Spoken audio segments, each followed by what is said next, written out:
Hi, I'm Doreen Barnes, and welcome to Reader's Corner.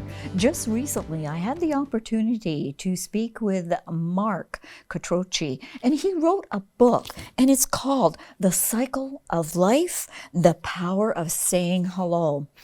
What Mark did, he actually cycled from China to Canada, with a few stops along the way. So let's talk with Mark and find out a little bit more about this amazing trek that he went on. Good morning, Mark. How are you? Morning, Doreen. I am doing quite well. How So, about you? oh, I'm fine, thanks. Hey, when I can talk to an author, I am fine. So why were you in China in 2014?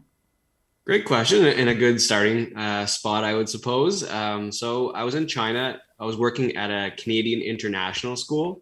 By trade, I'm a certified teacher. So I was working it was an Alberta certified school in China with people from all over the world, and I was teaching kindergarten. I was there for two Oh, years oh, that's before that's a that. fun age to be with too, is the kindergarten. You never know what they're going to do. They're unpredictable. I think unpredictable is the best word. Yes, a lot of fun. A lot of fun. So, are you a cyclist by nature?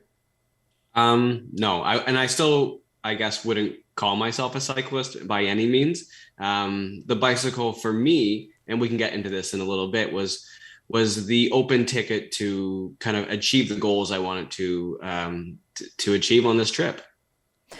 So, what were those goals? I understand that this was actually a fundraiser, was it not? Yeah, so it had kind of many pieces. And so one part of this was, of course, as a teacher, I was passionate about education. So I wanted to fundraise to help build Hmm. schoolhouses along the way. And through that, I was able to fundraise over $50,000. I was also able to achieve my goal, which was ultimately to ride a bicycle from China back to Canada, which took me 2 years through 40 countries and 5 continents. Oh And to my. answer your kind of original question was, I chose the bicycle because it was that open ticket to allow me to meet people. The reason why I did this trip was I just simply wanted to meet people from all walks of life around the world. So, you're a people person then, right? I guess so. Yeah, you can call me You, that. you thrive on meeting people and talking and learning about people. Yes?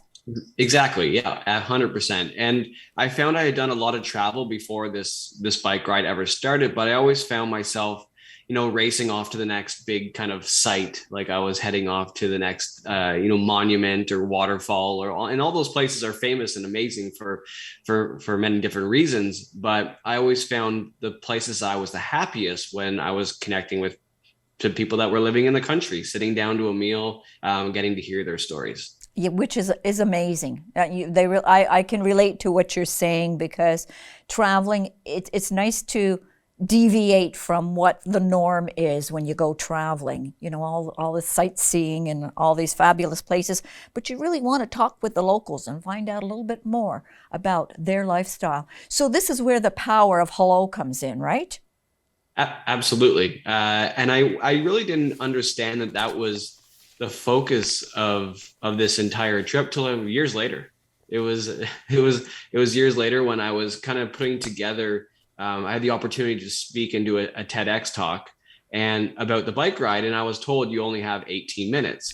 And I was like, okay, 18 minutes in 2 years and all these experiences, what message do I want to share? Because TED Talks are all about, ideas worth sharing. And after boiling it down, my talk ended up being just over 10 minutes. And it was all about just saying hello.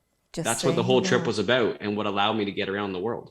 Did you find that the people that you did meet, like, I mean, just as soon as you smile and say hello, that it just melts their heart and they just respond to you positively?